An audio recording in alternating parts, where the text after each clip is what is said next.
নেককার ইমানদার ব্যক্তি যখন মৃত্যুবরণ করে তখন তার রূহটা কিভাবে কবজ করা হয় এ সম্পর্কে হাদিস শরীফের মধ্যে রয়েছে।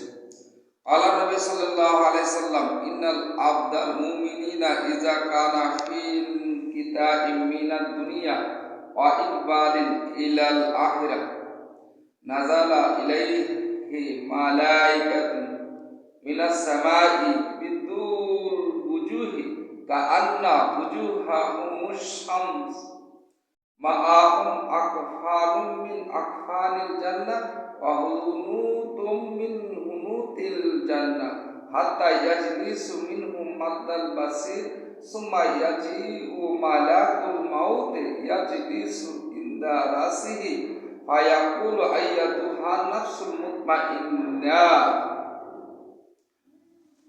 অর্থাৎ রাসূল সাল্লাল্লাহু আলাইহি ওয়াসাল্লাম বলেন, মুমিন ব্যক্তি যখন ইন্তেকাল করে, মুমিন ব্যক্তি দুনিয়া থেকে যখন ছাড়িয়া যায়, আখিরাতের দিকে যাত্রা করিবার সময় উপস্থিত হয়, তখন তাহার নিকটে তাহার আসমান হইতে বহু ফেরেশতা অবতীর্ণ হয়, যাহাদের মুখমণ্ডল সূর্যের মতো উজ্জ্বল।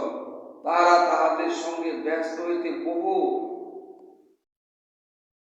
বহু কাপড় এবং পচন নিবারক সুগন্ধ নিয়ে আসে। সুবহান। তাহারা ওই মুমিনের সম্পূর্ণ দৃষ্টিপথ ছায়া বসেন, তার চোখের সামনে বসেন। অতঃপর মৃত্যুর ফেরেশতা মালাকুল মউত মুমিন ব্যক্তির মাথার পাশে আসিয়া বসেন এবং বলেন, হে শান্ত পান বায়ু, আল্লাহর ক্ষমা ও সন্তুষ্টির দিকে বাহির হইয়া আস।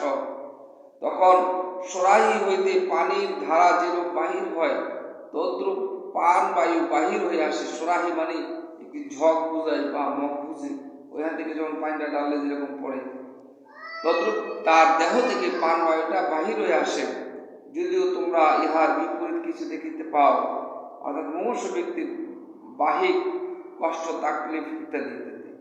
এরূপ পান বায়ু বাহির করিবার পরে তাহারা এক পলকও উহা হাতে রাখেন না, বরং পূর্বের আনিত কাপড় ও সুগন্ধির মধ্যে উহা সংস্থাপন করে। ইহাতে সর্বোৎকৃষ্ট বস্তুর মতো সুবাস পৃথিবীতে ছড়াইয়া পড়ে। অতঃপর ফেরেশতাগণ ওই পান বায়ু লইয়া ঊর্ধ্বলোকে উঠিতে থাকেন, উপর দিকে উঠতে থাকেন আসমানের দিকে। তারা ওই পান বায়ু সহ যখন যে ফেরেশতা দলের নিকট দিয়ে গমন করেন, তাহারা জিজ্ঞাসা করেন, এই পবিত্র পান বায়ু কাহার? বহনকারী ফেরেশতাগণ মৃত ব্যক্তির